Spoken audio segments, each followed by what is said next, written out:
Alright, here we go. Welcome back to my YouTube channel. Welcome back to Monday Night Raw. Welcome back WWE Monday Night Raw, December 1st, 2025. This is the Fallout show from Survivor Series. This is Jacob Cast 2024.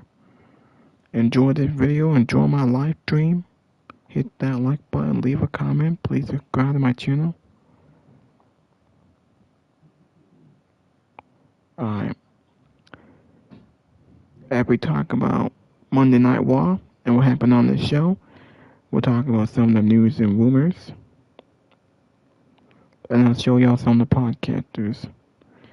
Now, Monday Night Raw wasn't that good. Triple H said that Monday Night Raw was going to be that good. It wasn't. The show sucked. The show was very forgettable. Nothing happened on the show. I mean, the show opened up with Charlotte and Alexa. They challenged Rhea Ripley and Io Sky in the main event. And that ended in no contest because Judgment Day got involved. And they're going after no tag team titles. LA Knight defeated Jey Uso in a okay match. LA Knight will advance to the final with Gunther. Jey Uso crashes out after he lost, teasing a heel turn with Jimmy. I don't know where we're going to see Roman Reigns. Liv Morgan came back. She smacked and smoothed Dominic. She kicked Dominic. Said Judgment Day going to be on top. Want to win all the gold. Morgan also teased a match with Stephanie Vaquer. AJ Styles and Dragon Lee retained their tag team titles, world tag team titles against the War Raiders. Jey Uso is out of answering.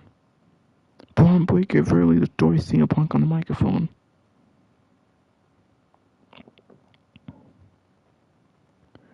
Bron Breakker is ready to be the top guy. He challenged CM Punk on January 5th next year in 2026. Alright, well, we still didn't get an explanation on who helped the Vision, who's the mystery man. I don't think we saw CM Punk tonight. Where Punk? I don't know. This show sucked. The show was lazy. I don't know what the hell was on the show that was interesting. Anyway, I'll just show y'all some of the podcasters on here. Our best offer of the year is here. With Whoop, train smarter. Hold on. Recover faster. An epic, Joe Tessitore at the open of Raw said that this year's Survivor Series was the biggest or best or whatever ever. Well, I guess in terms of people in attendance, he's probably right. No, that could be. Maybe that's exclusively what he was talking about. Could be. That could be. Well, Let's go on the show my And again, Fightful. Bayley and Lyra make the save. Bayley and Lyra, who, by the way, backstage were confronted by the Kabuki Warriors. They say they want their tag team title shot, even though they last wrestled a month ago, by the way, and lost to the Kabuki Warriors. And then their match before that was them losing a tag team title match. So why on earth would they be in contention? They run out and make the save, yeah? Yeah. And I want to make this clear. Love the team of Bayley and Lyra.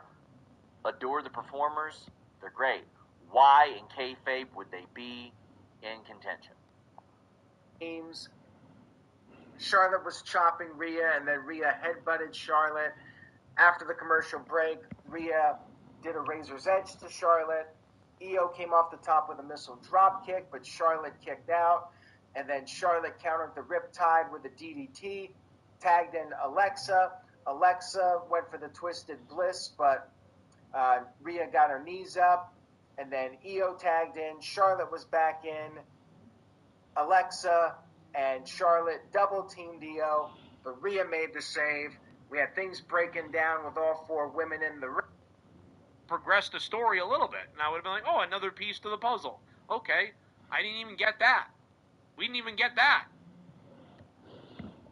It's a big reason I don't keep a lot of the stuff that I would do that with in my house. Like growing up, I mean, my music that hit on the show I think the way they kicked off the show, Just about like excited to see what Liv leading the Judgment Day is going to look like. I'm a big fan of Liv, so I'm ready for it. All right, sir, where we put like nice. And so I was like, oh, like before there, let's go, like take some photos. We're looking nice. Yeah, so we got on, we were on this like cliff overlooking La Jolla, like Bay in San Diego, and then that's where I did it. Yeah, and she had no idea. It was great. As soon as I confirmed that the photographer was there, we were good to go. I'll keep it to myself like what was said, but yeah, that's when I popped the question. I was like, "Will you be my wife?" And when they've done this title match, Bron Breakker against CM Punk is going to happen for the title, but not until early January, which I'm really surprised they're making us wait that long. I thought we would get to that a lot quicker, to be honest. So they went in to have a meeting, and of course we would find out later, early January. I think it's like January 5th. That's when we're going to get Bron Breakker down, helping the literally dead Women's United States Championship division on Friday Night SmackDown. I think right now Alexa Bliss and Charlotte Flair are more valuable to viewers and WWE as single stars. That's my personal opinion right now. And when you look at all of the teams that were there, I think you could have still had that crazy scramble without Alexa Bliss and Charlotte Flair out there. To me, it sounds and looks like maybe they might be setting up to like that Raw Day 1 that they've already announced a World Championship match for in Bron Breakker and CM Punk. We could be looking at the first women's tag team TLC match.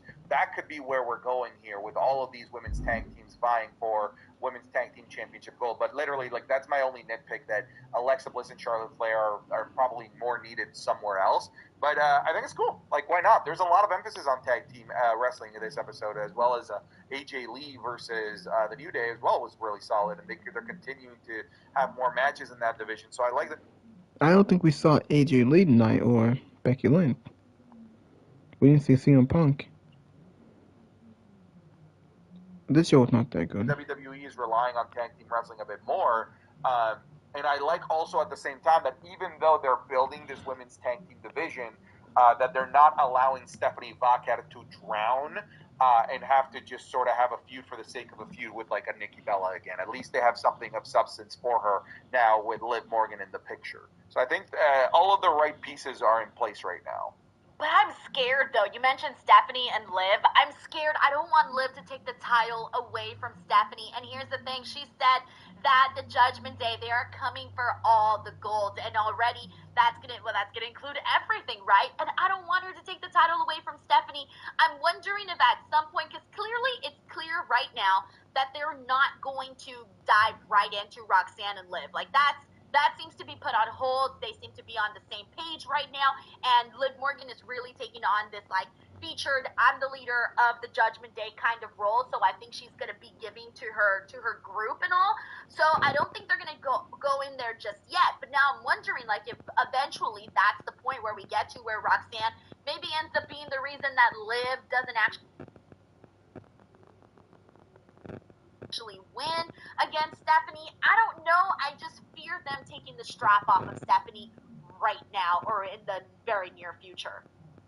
Yeah, and when that match happens, I think Liv Morgan's going to win, especially with how they've brought back Liv Morgan as, hey, Liv Morgan is here equals Judgment Day is dominant. And you can see it right off the get-go with, like, her return and the message that she sent, but also with how the show ended with Liv Morgan standing tall in between Raquel and Roxanne Rodriguez, kind of creating, like, this, like, cohesive unit, which is, like, the polar opposite of what so many people thought was going to happen when Liv Morgan returns. We all thought animosity, feuding with Roxanne Perez. So pretty refreshing to see the Judgment Day standing tall because of Liv Morgan. And if you really want to tell the story of the rebirth and the Judgment Day once again running Monday Night Raw, you kind of have to give the title to Liv Morgan to really justify that being led by Liv Morgan is the reason the Judgment Day is so successful. Yeah, and there's just too much in there. There's too much in there right now with the Judgment Day that just when you thought the stable was about to die, like, I thought it was almost on its last legs. I can't believe how much Liv has suddenly uplifted this this group, whereas a couple of weeks ago, I was ready. Like, end it all. Call it a day. Have Finn Balor and Dominic just fucking implode already. That's where I was at this point. But now suddenly with Liv, I'm sort of looking the other direction, and I'm thinking, all right, I'm cool with this. Let's go. I want to see where we can get with this. We got a couple of super chats here. We got Diamond Money here who says, Raw is epic tonight, 9.1 on my Richter scale. We got Puli here, 1290, who says, if Santi doesn't wear the LA shirt, replace him with Sancho. Sancho's just in the wings, bro. He's like waiting for his turn to go in here. We also got Black Demon Daddy, who is so freaking cool today, by the way. He gifted 70 memberships here today on the channel. Damn. I think that's the most memberships we've ever gotten on one stream. That was the most epic part of tonight, honestly. He says, Raw Eco Plans gifting 70 memberships, epic, DWO for life. Very kind of you to do that. We got Uncle Donk here who says, hot take, Marina should be the leader, not Pac. Damn, I'm not a fan of the Death Riders at the moment, so I don't even... They could have anybody as the leader at this point, and I would be like, on. Thank you, Uncle Donk. We got JM here who says Rox is going to cost Liv the world title match. Oh, okay, I'm not the only person that this kind of crossed my mind. That'd be interesting. Yeah. Sure. We got W Karam 54 here who says low-key legend vignette ruled. Very happy for her. So there was a vignette during today's Raw where we saw Maxine being trained almost like the Karate Kid by Natty, where she was like, do it again, and hyping her up. Obviously, we've seen the success that Maxine has had. Clearly, her training with Natty is working, but I also like that we're seeing Natty and not necessarily Natalia. Santi, what did this vignette do for you?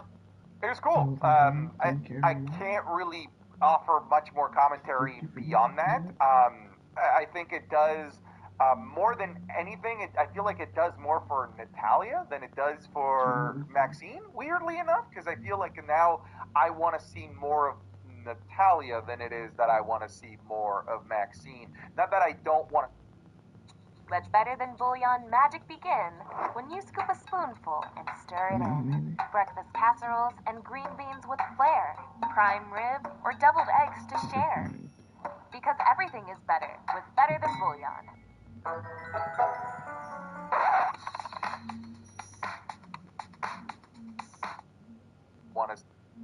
She has had throughout her career, and I remember when she had that one really amazing match with Rhea Ripley, everybody here was talking about it, about how amazing it was, and I was kind of hoping we saw more follow-up with that, but I feel like they kind of pushed her back into the shadows. So if we were finally to see this presentation of Natty on the show, that would be so cool. I would almost like it if they started to send a bunch of the girls over to her, because can you imagine, like, for example, we saw Ivy Nile on the show today. What if Ivy Nile went to Natalia and was like, hey, I need help, I want to really go out there and do it? What if all of a sudden we see Natty take on this role where she's training girls, she's forming a group?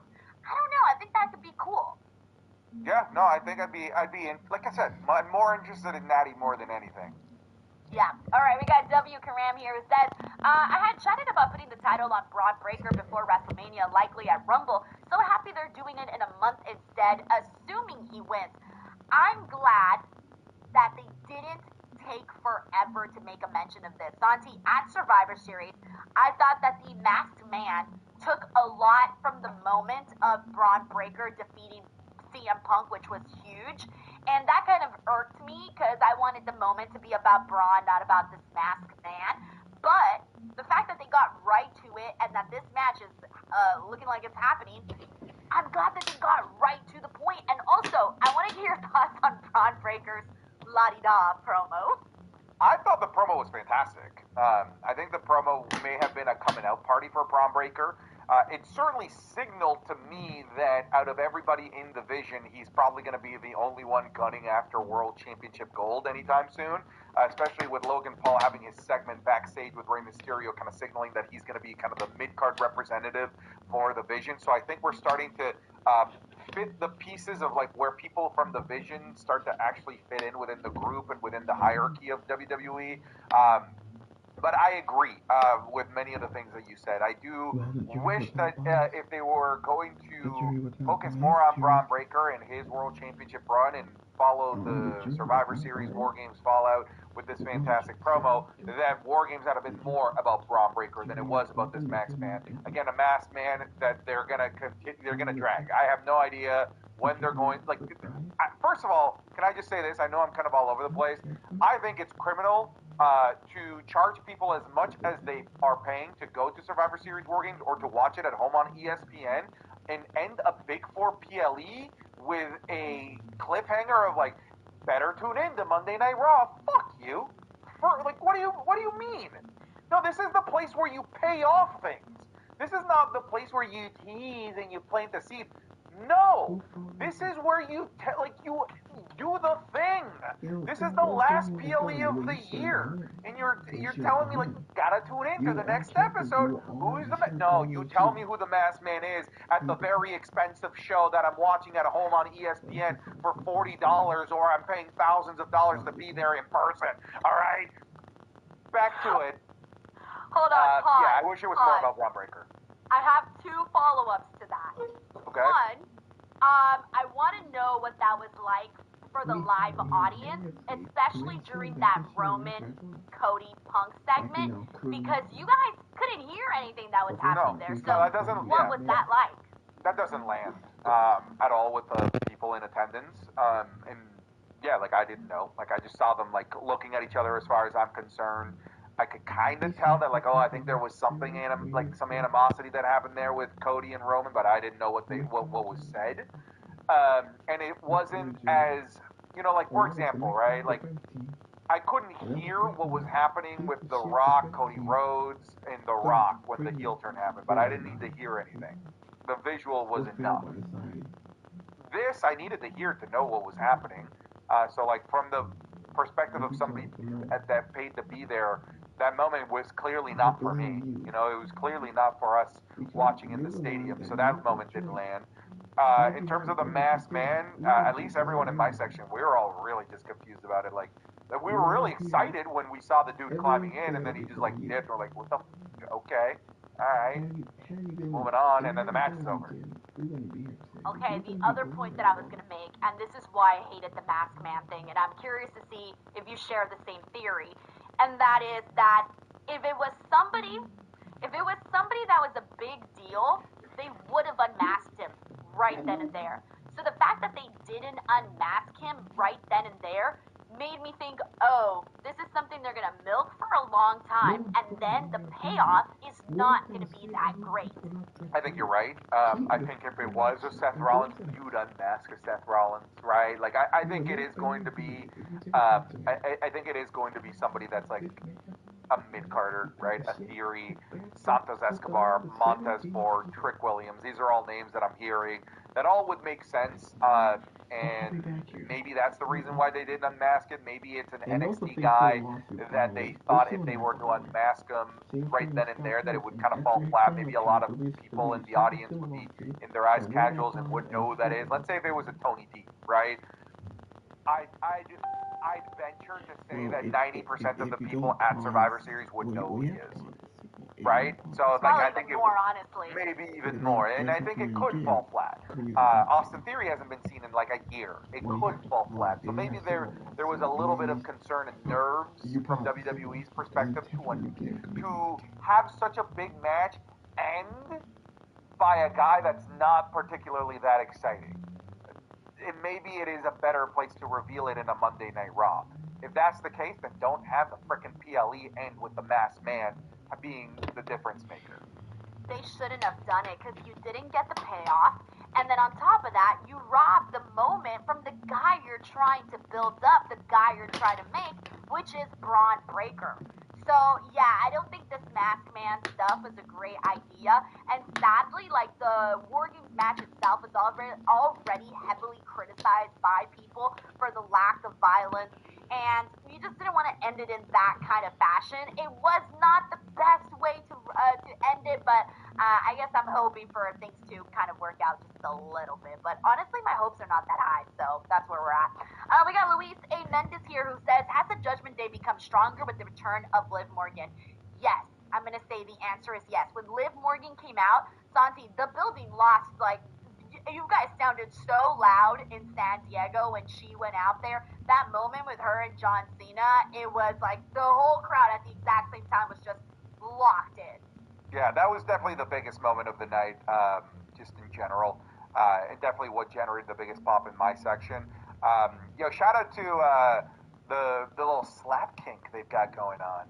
You know, the slap and the makeout session. They didn't do that before, did they? Because I'm like, did I forget that there was like an aggression part of this romance between Liv and Don?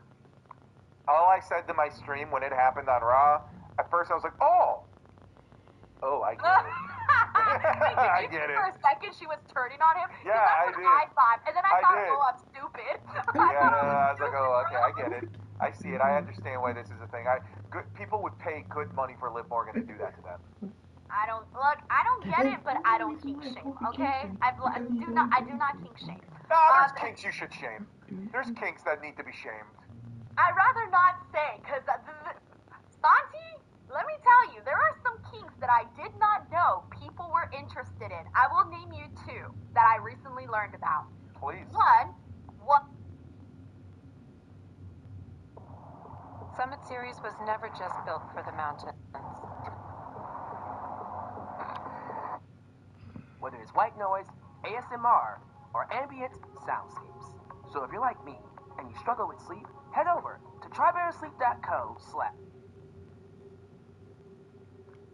January 5th, and he could go on to either face Roman Reigns at the Royal Rumble or face Roman Reigns at WrestleMania, which would mean Roman winning the Rumble. And if that happens, that means we're going to be in that same situation we were last year, where the Royal Rumble winner is going to have to want to challenge for the World Heavyweight title. But Roman might also want to find out who wins the rubber match between him and Cody. So if Roman wins the Rumble, it would be hard to justify him challenging Breakker as opposed to challenging Cody. You would think that Roman's character would want to challenge Cody. Find out once and for all who's the man around here. That might be Roman's choice. So if WWE plans on doing Punk and Cody, you're going to have to figure out something else for Roman and Breakker, or, maybe it's going to have to be Roman winning the title somehow and Breakker winning the Rumble, and then you get Roman and Breakker for the title at WrestleMania. In that situation, I might do Breakker winning the title for Roman and Cody retaining against CM Punk, maybe even turning heel in the process. Something like that would be a lot of fun. And now that we have the Bron Breakker match set for January 5th, it is by no means a guarantee that he's going to be winning that championship, but there's a pretty good chance of it, I think. So we will be running through that tonight as we get into the Raw review here. Thanks to everyone who is here now live. This is your Raw review for December 1st. Happy holidays, everybody. December is here. Santa's coming. And we are now into our final month of 2025, and it was another great year on the channel. One little programming note I want to mention here before we really get into things, and before I say hi to everybody in the chat. I just got to rethink things. Give me a couple of days to rethink things to make sure I really still want to do this. I had told you guys that for the month of December, the plan for Sundays enjoyed it. So, Santi, we need to get into this the Last Time Is Now tournament, because I owe Solo Sikoa an apology right now. He had the best match I've ever seen of his here tonight. The best solo match. Him and Gunther brought it. They freaking brought it. I don't know how else to explain it. I always knew Gunther was going to bring it. That wasn't in question. But I feel bad that I thought Solo Sikoa didn't have it to match up with Gunther. And I'm not saying they're even 50-50. I'm not saying that, but I am saying that Solo really did bring it, and I saw him in a totally different light tonight. This goes back to what I said like 4 weeks ago now at this point, that the plan is always Gunther. That the play should be to make Gunther be as awesome as humanly possible and have as many match of the year contenders as he possibly can along the tournament. In the way that it was set out, Javon Evans, then Carmelo Hayes, we figured then Penta, then Sheamus. And it was going to be like, oh my God, what a gauntlet of amazing matches for Gunther. And we were halfway there, and then all of the injuries started to happen. We're like, damn it, Sheamus is off the table. Damn it, Penta is off the table. And I think a lot of us went into this match with about as bottom of the barrel expectations as humanly possible. That was me. And this was a stark reminder that both of these guys, when given the ability to be fantastic, can be fantastic. And we are going to continue. And it seems like WWE is going to continue down the path of making sure that Gunther has amazing match after amazing match so that people are sold on the idea of Gunther winning this tournament.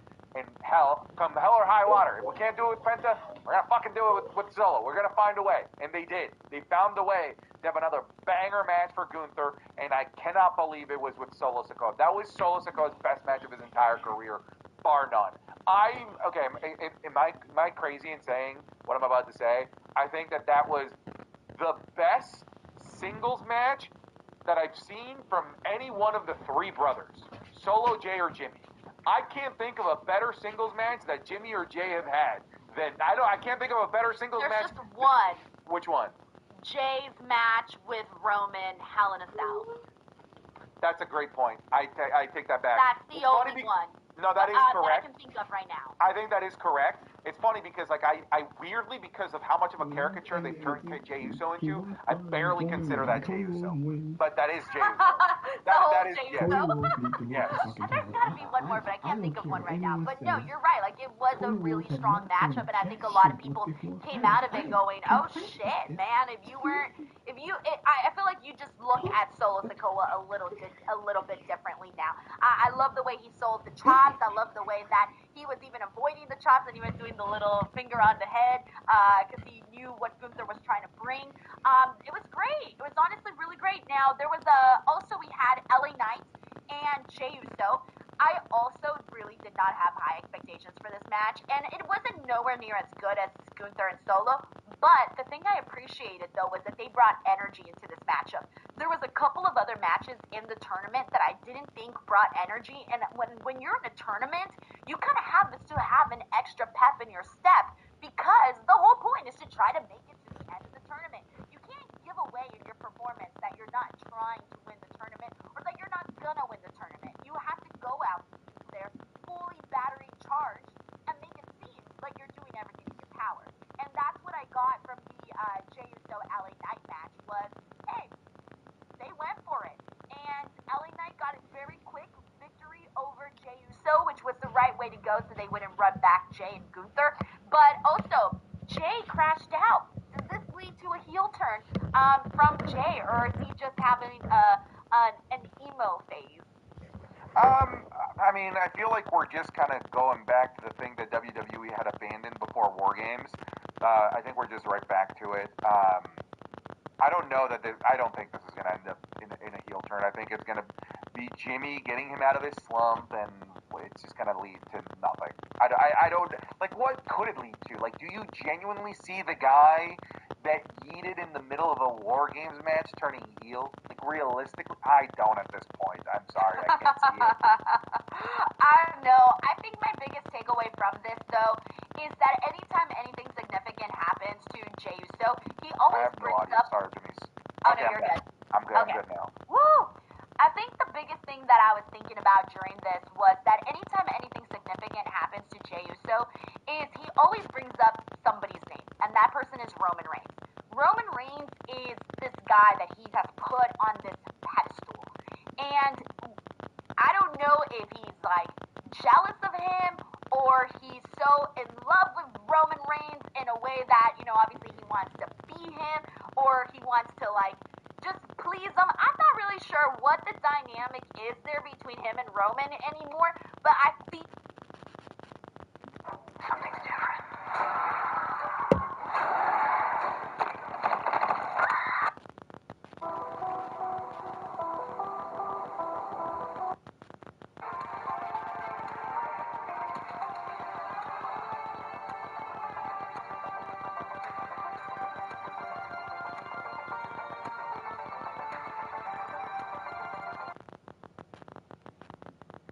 Hard time visualizing what this looks like, who he turns heel on, why he turns heel, because he didn't even talk.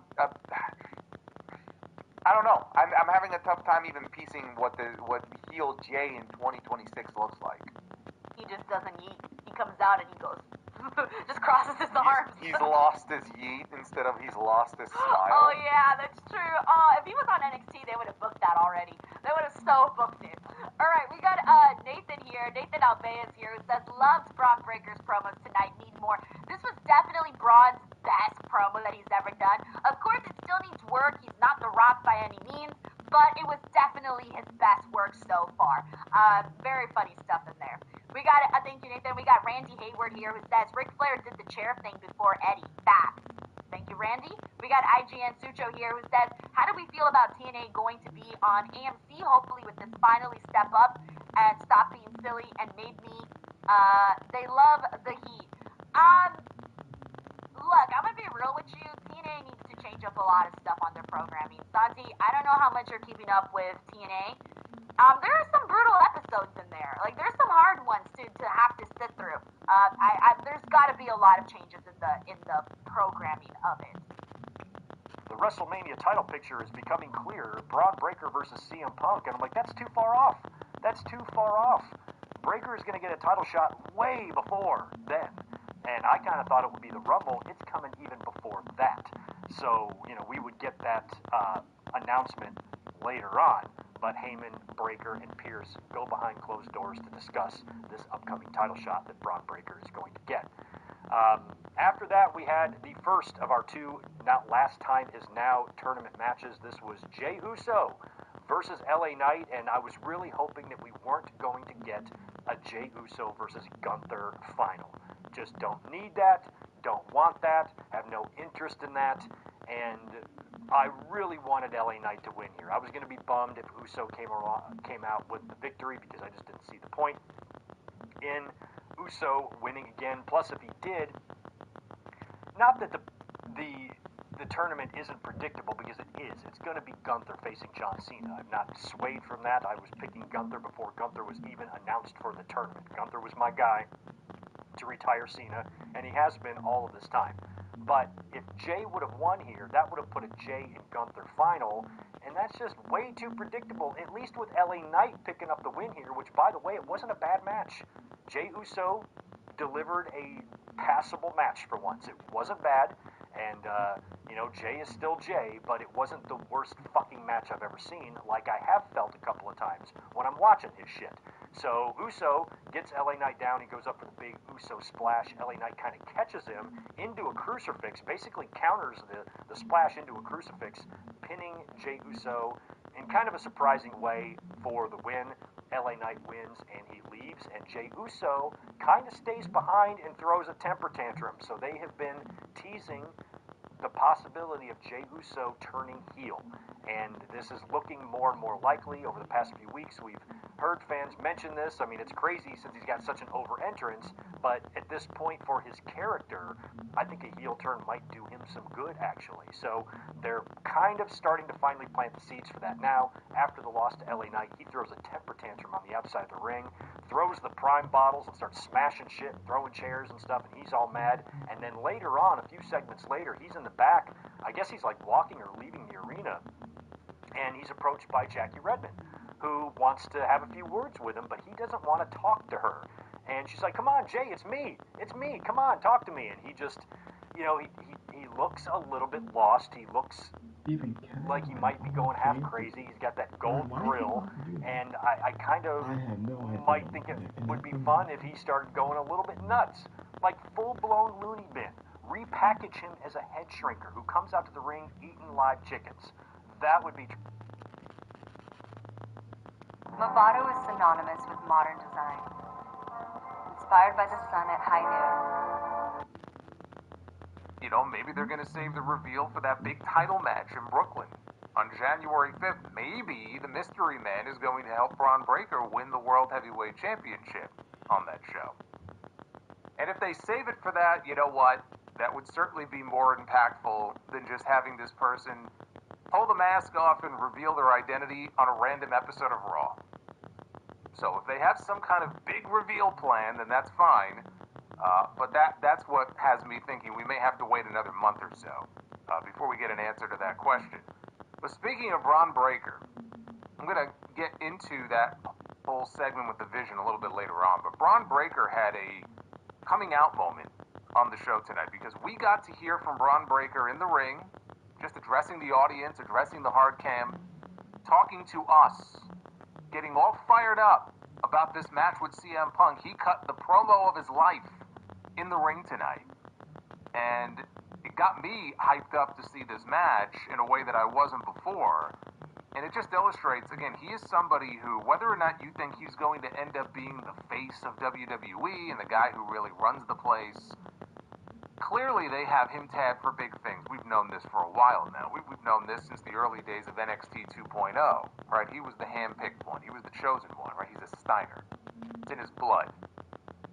But I do think that the more we get to hear from him in these types of segments and situations, the more that we will see him as somebody who I think could be not just the champion, but could be somebody who leads a brand on his own, you know, as we look ahead in the years to come. This is the sort of promo that I was hoping to see after he beat the hell out of Seth Rollins and walked up to Bronson Reed and said, "You're either with me or you're against me." And he walked up to Paul Heyman and he said, "You're either with me or you're against me." And this is where I thought it was going to go, where Bron would take more of a leadership role. He would take more of an alpha male type of role in the Vision. And they didn't do that. You know, he just became, I mean, he didn't become anything. He was just the same Bron Breakker he was before, and Paul Heyman was leading the charge. So he was being, you know, more assertive here. He was just showing a side of himself that I would like to see more of. That guy right there that we saw in the ring tonight, that could be your world heavyweight champion. That's the guy that I could buy into as being the top champion here on this show. So I thought for him, it was a great night. And I'm hoping that they make the right decision when it comes time to choose whether or not they are ready to put that championship on him or not. I'm not even saying it's going to happen on January 5th. But that's when the ball is rolling down the hill. I don't know that that's going to be the only match between those two. I'm not saying there will be a title change or there has to be a title change on that particular show, although I would love to see it. But that, you talk about a vision. The vision that I have for Monday Night Raw moving into 2026, that guy right there should be front and center. We talk a lot about how the main event scene in WWE is populated by a lot of older guys that have been around for many years. And they've been in this position before, and it gets tiring after a while, right? They're all big names. Roman Reigns, Cody Rhodes, CM Punk, right? They're all big names. So of course you want them in the mix. But at some point, you also have to pull the trigger and say, okay, it's time that we really put our muscle behind one of these younger guys, one of these newer guys. So it doesn't just feel like we're seeing the same faces over and over again. You know, Bron Breakker is part of that vision, no pun intended. But we also know who is going to be wrestling in the finals of the John Cena Last Time Is Now tournament. This tournament has been very half-assed from the very beginning. And one of the few beacons of light in this entire tournament has been Gunther. This man, we didn't see him since SummerSlam. He came back in this tournament, and he wrestled Javon Evans in Madison Square Garden. And they had my favorite match of the entire tournament. They had a very good match. And Gunther went in there last week against Carmelo Hayes, and they had a very good match. And then we saw Penta get hurt. And the hopes of seeing Gunther and Penta in the semifinals went up in smoke. Although depending on who you believe, that match was never planned to begin with. But regardless, we ended up with Gunther against Solo Sikoa. And like, you hear that, you say, Gunther and Solo Sikoa, you know, in the semifinals. It was kind of weird how tonight, the two matches, we had babyface against babyface, and we had heel against heel. And it's not an easy thing to work that dynamic, especially heel against heel. But somehow, these two made it work. They found a way to make it work. Gunther and Solo Sikoa had a match tonight that far exceeded the expectations that I had for it. And it was slow to start. It took some time to really build. The fans really, you know, didn't have somebody, they didn't have a dog in the fight. You know, they didn't really have somebody to cheer for when it started. But by the time it was over, these two guys went out there, and they had a really good match. And as much credit as I give to Gunther, because he's had nothing but bangers in this tournament so far, you got to give credit to Solo Sikoa. What we saw out of him, I think, in the ring tonight is the kind of match that, honestly, I have not seen out of him since he was doing the Street Fighter gimmick in NXT. He was a babyface in NXT, and he had some really good matches down there. He just had a different role when he got called up to the main roster. He was the silent enforcer in the bloodline, so he never spoke. He wasn't wrestling all the time. In that character, he was fine. He served his purpose in that group. He was great. And then, they obviously split him away from Roman, and he formed his own crew, and now he's got the MFTs.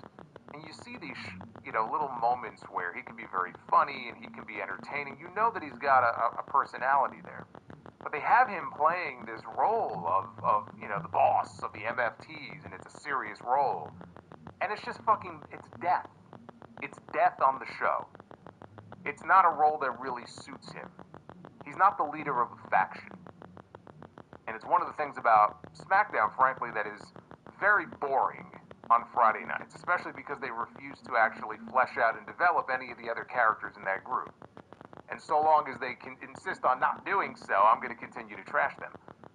But then we saw, kind of flashes of the old Solo Sikoa in the ring tonight, which just showed you that, depending on who he's in the ring with, he can, go in there and work with anybody else, just as well as anybody else. And they went out there and had a really good match. So we'll get into what happened there a little bit later on. The other night, of course, the other match was Jey Uso against LA Knight. And I know who I was rooting for in that match. Rikishi, I'm sure, was glued to the TV screen tonight. And he's probably not very happy that both of his boys got bounced out of the tournament in the same night. I'm sure he's not very happy about that. We also had a real good main event until it was ruined at the end. Charlotte Flair and Alexa Bliss against Rhea Ripley and Io Sky. And it was ruined by the Kabuki Warriors, and we saw Bayley and Lyra get involved, and the Judgment Day ladies got involved. What it was just shining a spotlight on the tag team division, the women's tag team division. You had 5 teams out there at the end of the show tonight. And there really aren't many more than that. I mean, the only other one I could think of might be the Secret Harvest. So at most, you have half a dozen teams. But you saw all those women involved in the closing segment tonight. They shined a spotlight on them. Liv Morgan was the final person that we saw before the show faded to black tonight. Liv Morgan is back. You didn't see Survivor Series. She made her return. She helped Dom win the Intercontinental title back from John Cena.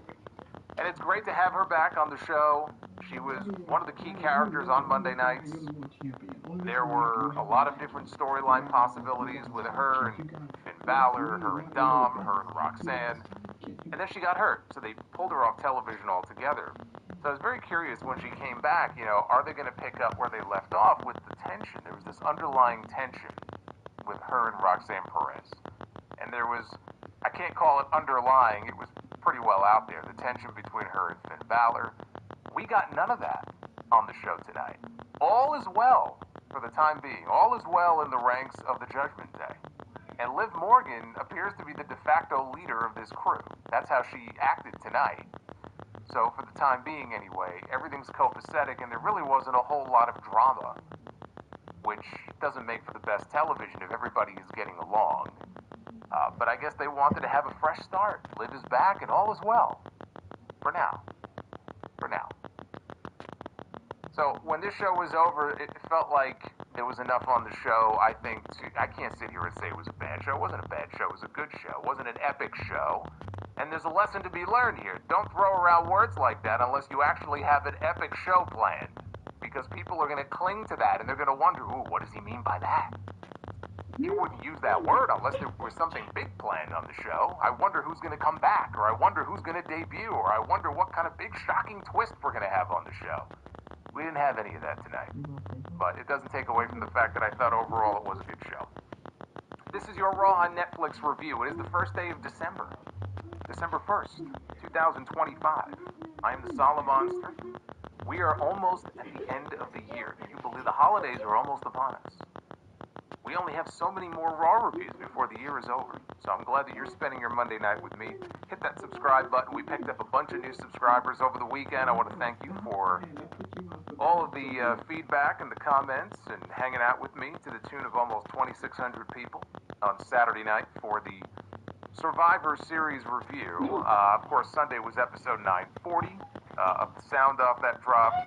And on the podcast, we talk more in depth about Survivor Series. We talk more about this news of Roman Reigns and Cody Rhodes, Part 3, supposedly, reportedly, being planned for WrestleMania next year in Las Vegas. And not that that isn't a big match, but I think that's a mistake. That segment is now up on the YouTube channel if you missed it. But go check out the full podcast if you have not already done so. Of course, wait until you're done here. Then you can go check out the podcast. But anyway, Super Chats are open. We have a goal going in the chat for some bonus Be the Booker. But get those Super Chats on in, and I will be reading your messages a little bit later on here in the stream. Now, let's talk about this show here. The show opened with shots of The Vision and other assorted stars arriving at the building. Logan Paul was with Paul Heyman, Bron Breakker, and Bronson Reed. That was the first hint of, wait a minute, is this guy part of the Vision or not? It appears that he is. We got confirmation of that later on in the show. They also showed the Judgment Day out in the parking lot, all but Dominic and Liv Morgan. They arrived separately in a lowrider, and Liv got out of the car, and she was hugging Raquel and JD McDonough, and she just nodded at Roxanne Perez, and she started talking to Finn Balor, but we couldn't hear them. We could hear Joe Tessitore and Wade Barrett. We couldn't hear them. So, Io Sky and Rhea Ripley, they made their way out to the ring to officially open things. Ripley said that they were a little banged up after War Games. Attention, to the sicko in row 4. Look, I know you're excited to be at Dynamite tonight. It's your first show, but you can't be pulling that thing out. Okay, you gotta put that away. Don't think I didn't see that sign that you brought that said, I came to see AEW. Who needs to go out when you have the coziest spot in town? It's Friday night, which means it's movie night with my mini me a It's to do anything. It is Tromade. December. Read the quote, which came from Saturday's WWE very confined and very narrative-driven Survivor Series post-show where they invite no media and they let the fans chant what they want to give them at least some voice. Yet they don't listen to them, nor do they care about what they say. Triple H promised an epic Raw. So many questions. So many unanswered things. Who was the masked man? All of the things that you want to come away from not being answered are sitting there right in front of you. Monday night is going to be epic. This is what he said on the Survivor Series post-show. Chat, did we get any further in the Who is the Masked Man that helped the Vision win War Games at Survivor Series? Did we get any further in finding who that was? The answer is no. The answer is no. WWE is now seemingly playing off the rumor of people thinking it is Seth Rollins. They are running with the narrative. They are running with the story that Seth Rollins is the guy that the locker room was seeing before he actually made his way out to help the Vision win. And then you wonder who, why doesn't this make sense, chat? Does WWE, does Triple H take us to be a bunch of fucking idiots? This doesn't work for one very, very, very, very simple reason. Why would Seth Rollins vacate the World Heavyweight Championship only to then get beat up by his ex-stablemates to then make somewhat of a miraculous recovery or, worst case, fake another injury? Why would he come back in either of those situations to help the guys who kicked him out of his own group. Why would he help them win War Games over his mortal enemy, CM Punk? Does WWE really think that we're fucking stupid? The fact that they're even running with that as a possible story is utterly ridiculous. Like, I don't understand the thought process. I don't understand the vision, no pun intended. I don't really understand why they take their audience to be a bunch of fucking fools. None of it makes sense. It's not Seth Rollins. You can have Adam Pearce send the fucking FBI to go investigate who the masked man was. It wasn't Seth Rollins. That was the big question coming out of Survivor Series, and we got absolutely fuck all about who the masked man was. Maybe the masked man, they're waiting on it because they made a major announcement tonight.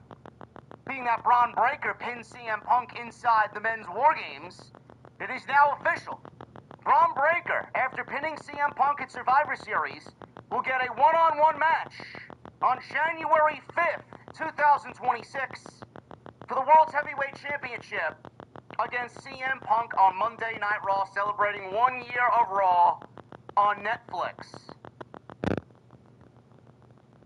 Maybe the masked man will reveal himself then, being that Punk isn't going to be on TV for a few weeks after they didn't medically clear him to even be in the building tonight. WWE is going to really slow burn this mystery attacker. And they're really going to slow burn a lot of everything until we get to that big January 6th, which at that point they'll still slow burn and give us nothing but key buzzwords and hype and deliver on absolutely nothing. Just like they did last year with the debut of Netflix.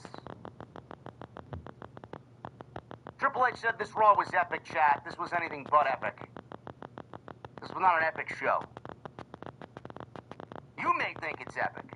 I'm sure there's some fucking geek out there that thought that this show was epic. You and I have very different definitions of fucking epic. It's not epic. That doesn't mean it was a bad show. It was an uneventful show, but it wasn't epic. It was decent. In some sense, I don't want to say it was better than Survivor Series, but looking at how Survivor Series just fucking flopped and shit the bed, I don't even think it would be a hot take to say that this show was better than Survivor Series. PLEs are nothing more than glorified fucking Monday night, Friday night shows anyway, branded as premium live events. They're anything but premium. There really wasn't anything major that happened on tonight's show. But I will start with this, and then we'll get into the breakdown of what happened tonight. Bron Breakker. I have had people tell me, because of my opinion on the product, Bron Breakker is not ready. Bron Breakker is overrated. Bron Breakker is not as good as everybody makes him out to be. Blah blah blah blah blah blah blah. I don't know how you look at the promo tonight that Bron Breakker cut in front of a live audience with his Vision stablemates behind him now, which I'm not sure if you guys are aware, Logan Paul is now a part of the Vision, which I actually like. I think he fits the group very, very well. I don't know how you look at Bron Breakker, cut that promo, and say that he is not ready. Imagine after listening to that, still thinking that Bron Breakker is not ready for the World Heavyweight Championship. If this company needs anything, it's fucking change. If this company needs anything, it needs to take risks. If this company needs to do anything, it is go young. Go for the youth, the future of the company. And I mean that in absolutely no disrespectful way for CM Punk or towards CM Punk. CM Punk is Well, great. we kind of been and done it with But let's be honest. CM Punk is only champion because Seth Rollins is injured. And I said it then and I'm going to say it now. Giving Punk a token championship that he was never supposed to win anyway. Giving him a token championship run because his arch nemesis is injured doesn't really make for a special CM Punk world title run. So right off the rip, I wasn't into it anyway. And right off the rip, I don't think CM Punk deserves to be a secondary champion. WWE needs to take risks. They want to shoot these WrestleMania vignettes with going all in on Las Vegas again. It's not the same attitude that Triple H takes when he's booking the fucking product. The guy is as safe as anything, man. Paul Levesque is Sesame Street Levesque. You might as well get Bert and Ernie to be on the fucking creative team. That's how fucking safe he is. Going all in, double or nothing on Las Vegas. Meanwhile, Paul Levesque is the type of guy that sits at fucking penny slots all night hoping to win $20 so that he could go buy himself a fucking ginger ale and fucking Coke. Well, they want you to win the slice. He don't even drink. I'm just saying. Pinfall or submission. That's how safe he is. They can't win by. Or ginger ale and rum. What was it? Ginger ale and Coke? Listen, man, he ain't hanging out with Tony Khan, okay? He ain't hanging out with Tony Khan. Ginger ale and rum. That's the type of guy he is. Safe. WWE on January 5th needs to belt Bron Breakker. They need to put the World Heavyweight Championship on Bron Breakker. He needs to beat CM Punk in New York City at the Barclays Center. No ifs, ands, or buts. That's what he needs to do. That's what Triple H needs to do. I don't know if you guys heard the rumor. I don't know if you guys were listening to Dave Meltzer. Supposedly, the rumor is CM Punk will defend the World Heavyweight Championship against Bron Breakker at WrestleMania. Cody Rhodes will defend the WWE Championship against Roman Reigns at WrestleMania. 2 thumbs down. WrestleMania is already shitting the bed with those 2 proposed matches. First of Am I the only one who doesn't trust what comes out of the States anymore? It looks clean, but tap one. A World Heavyweight Championship match, being that he's got one on January 5th. You crown him then. You don't wait till fucking April 19th to crown Bron Breakker. Way too long. There's nothing else that needs to be done. There's nothing else that needs to be told. There's nothing else that needs to be said. Bron Breakker should win the World Heavyweight Championship.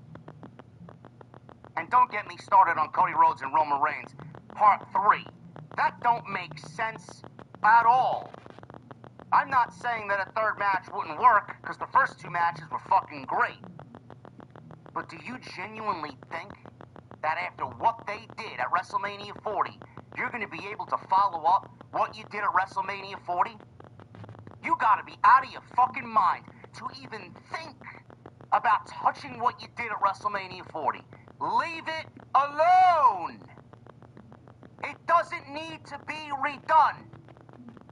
You cannot write the perfect closing chapter to Cody's story. Cody's story is finished with Roman. The only way Cody and Roman 3 works is if Cody goes heel. And I don't think WWE is ready for that. They can't even do the simplest of things and take the fucking smallest of risks. You think they're gonna turn Cody Rhodes heel to wrestle Roman Reigns at WrestleMania? The only way it makes sense is if Cody Rhodes goes heel. If Cody Rhodes sells his soul to The Rock. You're really opening up a fucking can of worms that I don't know if WWE is ready to open up. First of all, you gotta turn Cody heel. Second of all, you gotta trust The Rock to make TV to make it make sense. No. No, it doesn't work. It doesn't work as is. I don't know why you just don't go with what everybody wants to see instead of doing the same thing over and over and over and over again. This company is afraid. Stop being afraid. What the fuck are we waiting for? Bron Breakker wins the World Heavyweight Championship on January 5th from CM Punk. CM Punk goes on to win the Elimination Chamber in Chicago. CM Punk challenges Cody Rhodes for the WWE Championship in the main event of Night 2 of WrestleMania. That's it. And if by chance, Seth Rollins is ready to come back, CM Punk should win the Royal Rumble. Seth Rollins should win the Elimination Chamber. Your two main events for WrestleMania should be Seth Rollins versus Bron Breakker for the World Heavyweight Championship and CM Punk versus Cody Rhodes for the WWE Championship. That's it. I don't know what else needs to be done there. What else do we need to do?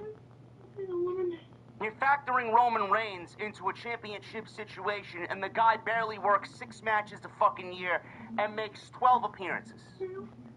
Why would you even put Roman Reigns in a title discussion? Triple H just said on Saturday's post-show after Survivor Series, Roman Reigns is greater than a championship, and symbolically compared him to The Undertaker, where he transcended the business.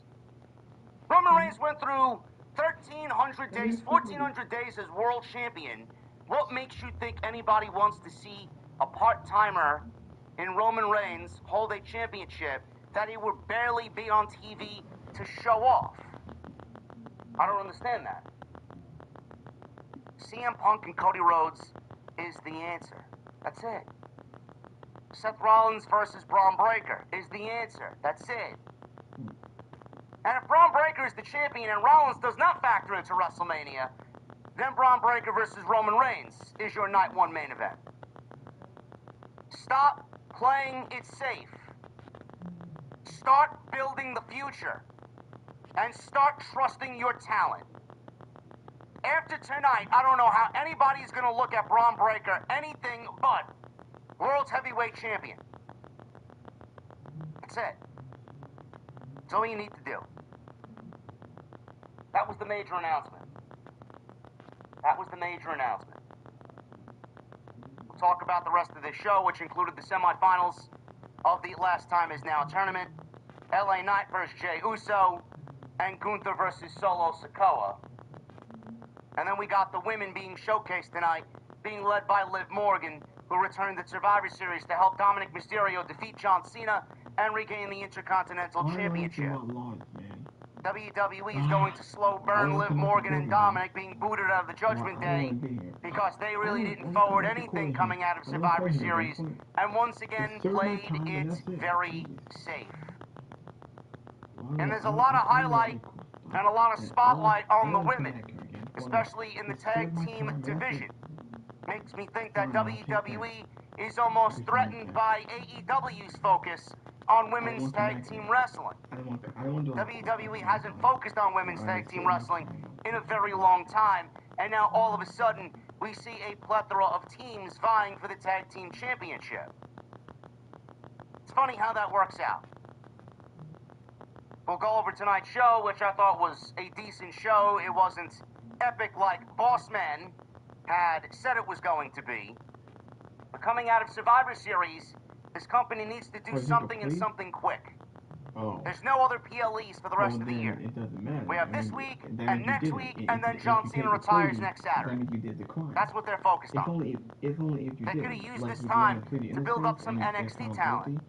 Showcase some NXT talent. Start giving us names that are going to be on that show, wrestling main roster stars. WWE should now slowly be integrating some NXT talent into their program so we know exactly what's going to be showcased on December 13th. Instead, it was more of the same, more slow burning, and WWE not really answering the hottest questions coming out of Survivor Series because they got some sort of fucking timeline for when they deem it's going to be ready. And he wants to try. Meanwhile, we don't know when it's going to be ready because the company never gives us anything substantial to fucking sink our teeth into. They just leave us waiting and waiting and waiting and waiting and waiting, and then by the time they give us the answer to something, nobody gives a shit. He won't get released until 2045. Thank you guys for joining me on this Monday night. You won't get released. We're going to get into it tonight live. This is your Monday Night Raw post show for December 1st, 2025. I want to thank you guys for a tremendous weekend. Survivor Series numbers were some of the best all year. 63,000 views, almost 3,000 likes, 35-minute watch time, almost 600 comments. You guys killed it. Then we had 4,800 people. The number was actually 4,800 people live on Saturday night. So you guys killed it. Thank you very much for all the support. We're going to blaze through this cold December, and we got a lot of stuff coming up. I also want to thank everybody for your overwhelming support on Tuesday Night Titans, which we will be live tomorrow. It should be a very good show tomorrow. If you guys want to hear us collectively shit all over WWE, it's going to be an epic Tuesday Night Titans, episode 123 with the Solid Monster tomorrow night. Last week, we had a 53-minute watch time. I don't know what other live stream that you currently watch, review, and do post shows on WWE and AEW that's even nearing half of that. A quarter of that, never mind half. The community is weak. The community is the same old shit. The community is fucking lame and boring. You know who's not boring? The two dudes on Tuesday night that got a fucking epic 53-minute watch time per viewer. No one is doing that. Thank you. Jason and I appreciate it. Follow me on social media at JD from NY206, Twitter, Instagram, TikTok, and Cameo. Hit that subscribe button down below. Turn on the bell for notifications. Go check out all the content on the channel. All on the homepage. Leave me a comment down below. Let me know. And she's wrestled on NXT house shows as well. And she wrestled a dark match against Natalya in October right before SmackDown. She says she deserves an Intercontinental Championship match against Maxine Dupree. It's interesting. I mean, that would make me... I guess that would make me the #1 contender for Ilya Dragunov and the United States Championship. Or the #1 contender for Dominic Mysterio and the Intercontinental title. Is that how it works? You just go up to the general manager and ask for a title match, and use words like deserve it, I've earned it, and then I look at CageMatch.net, where the Virgin Geeks gave her a 6.47 rating, and she hasn't wrestled since fucking June. Yes, thanks a lot for that, Triple H. That's Academy Award-winning writing right there. Fantastic.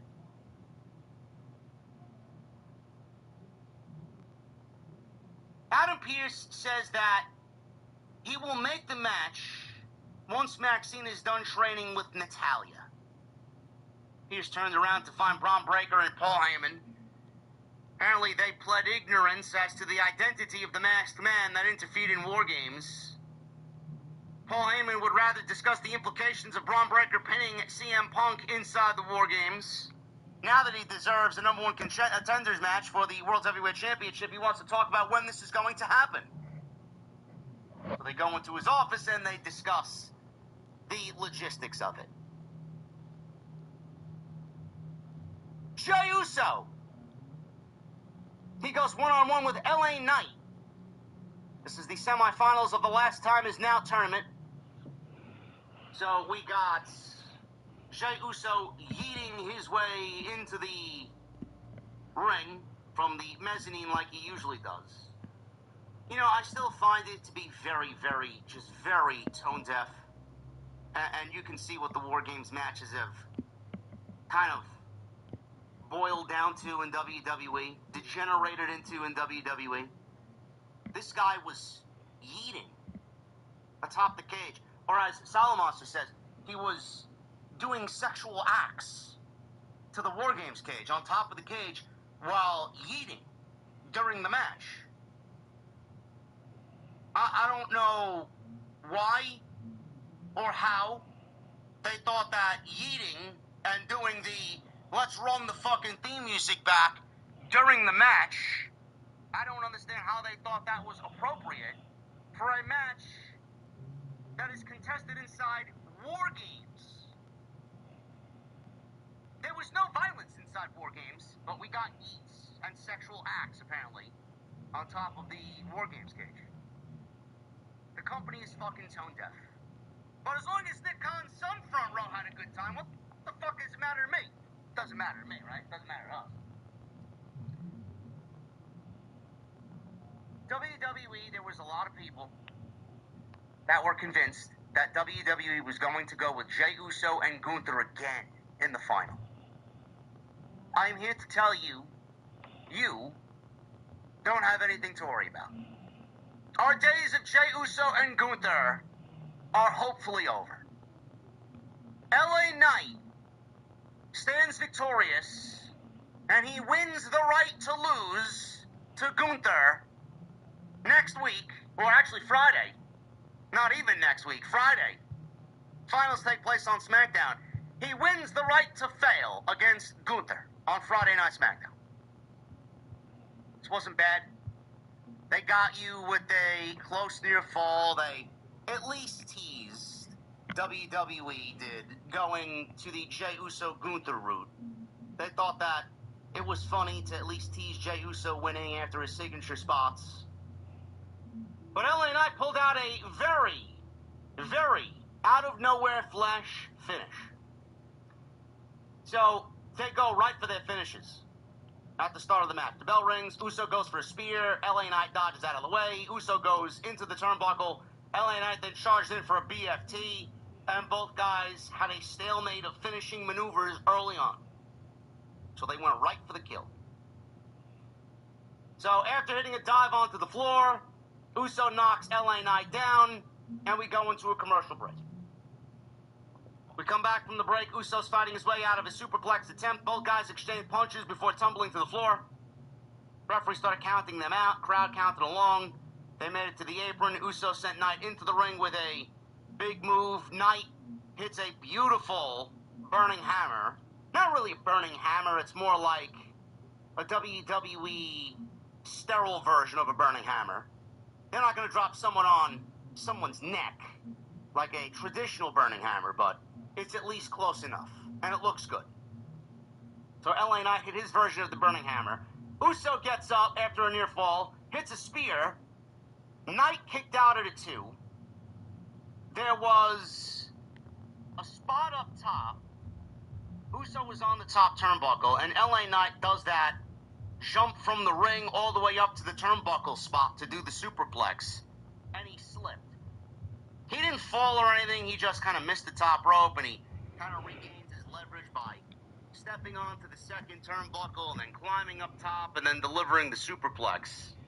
So it was a beautiful superplex. He at least finished the move the way that it needed to. The execution of it wasn't there. But after he delivered the superplex, instead of selling the effects of the superplex, Jey Uso decided to throw a hissy fit and start punching the mat like he was frustrated at the spot not going the way that it was supposed to. LA Knight came over and covered him after said superplex, and Jey Uso kicked out. I don't know what the fuck that was about. I don't know what was going on there, but the guy doesn't need to show his emotions that heavily in the ring. LA Knight fixed the fucking spot. He regained his leverage. He finished the spot in a safe and effective way, and Jey Uso continued to cry like a fucking baby in the middle of the ring and start pounding the fucking mat as if he was frustrated at the fucking move. How do you think LA Knight feels? You didn't see any frustration on LA Knight? The fuck are you frustrated about? Very, very bizarre. Very weird. So after that spot, Uso escaped LA Knight's finish. He went for the BFT. He rolled him up, hit a spear, hit a suplex, and a splash. He then went for the cover, but did the cover where he laid on his back, and LA Knight rolled him up, seeing the opening, and he delivered a crucifix and got a flash pinfall on Jey Uso. LA Knight beats Jey Uso, and he moves on to wrestle the winner of Solo Sikoa and Gunther later on. He finds himself in the finals. Now, we can sit here and go over how this John Cena last time is now tournament is a fucking fail. One of the most uneventful happenings on WWE television all year is this entire fucking tournament. They didn't take any risks. They didn't go young. They didn't go and give us a surprise outside of Matt Cardona, Zack Ryder, and Dolph Ziggler. There was one NXT talent in Siobhan Evans, and that was it. The company is so unfun, it is so sad to see. Honestly. LA Knight winning this is the right move. WWE could have ill-afforded Jey Uso and Gunther in the final.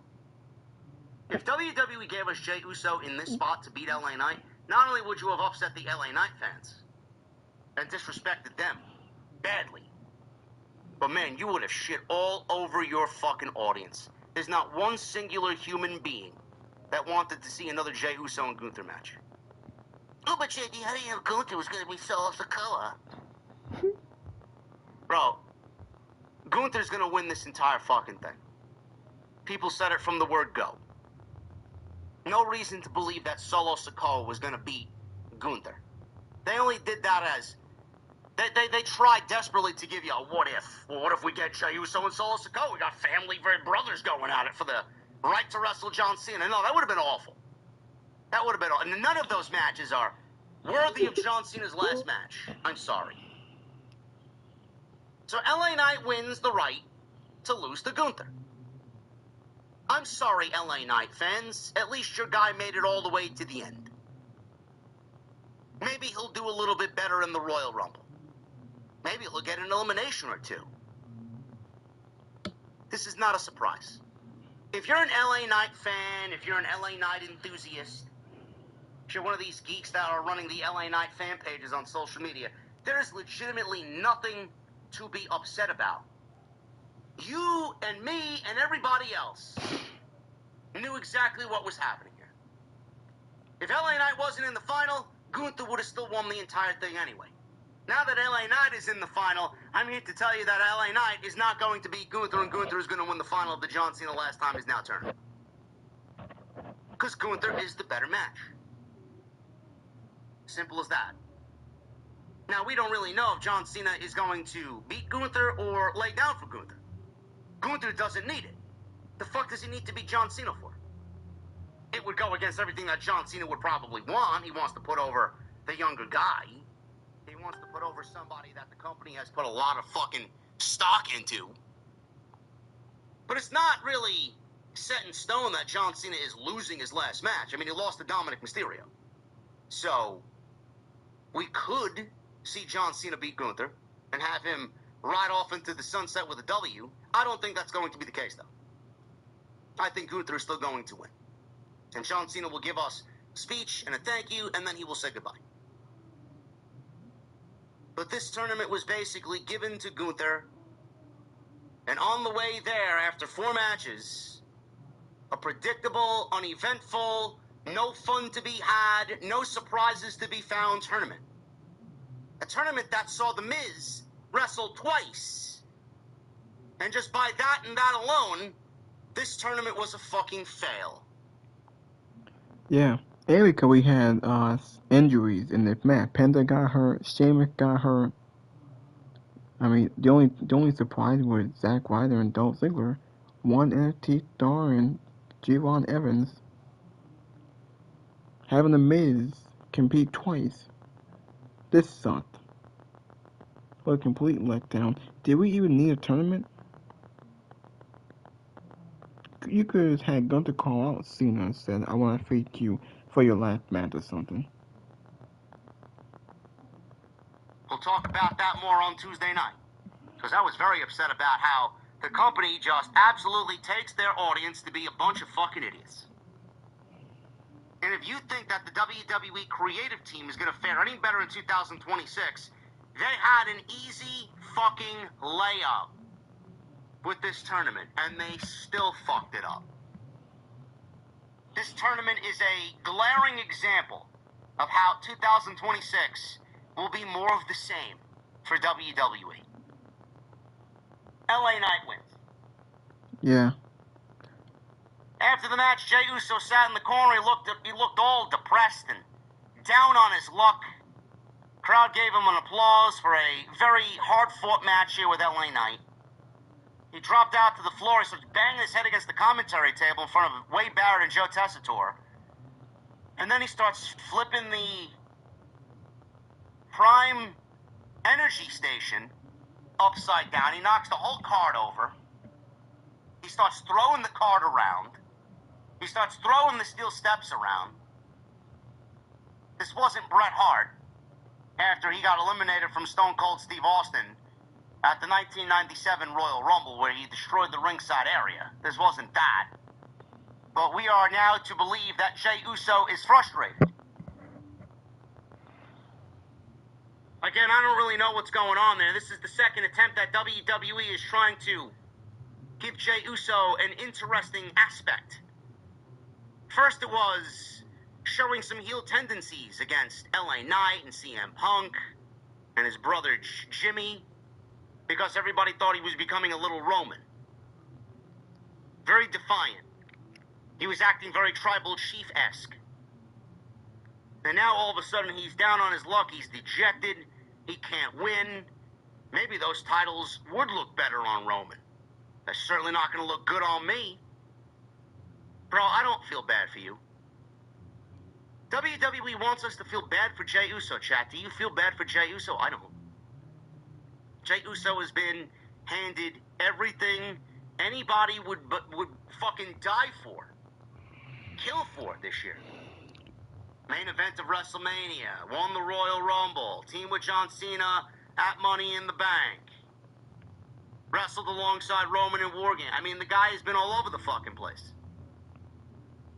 The guy has been all over the place. You want me to feel bad for him because he lost to LA Knight? Bro, step aside and let others shine in that spotlight. You didn't need to be there, and everybody agrees you didn't need to be there. Pack it up, take a vacation, enjoy the holidays, come back, and enter yourself in the Rumble. Like I said, he's better off in a fucking tag team. Yeah. Bayley and Lyra. They asked Adam Pearce about getting into the tag team title. Well, I might want to end the video. I made it long enough. Thank you for watching. Thank you for all the support. Hit that like button. Leave a comment. Please subscribe to my channel. Subscribe to my Twitter, my Facebook, my Instagram. I will upload some NBA 2K26 My Career videos. I will play basketball. I will upload Grand Theft Auto 5 online videos. I think in a couple of weeks. Because I will get to play the network pretty soon. So, yeah. Until next time, I'll see y'all later.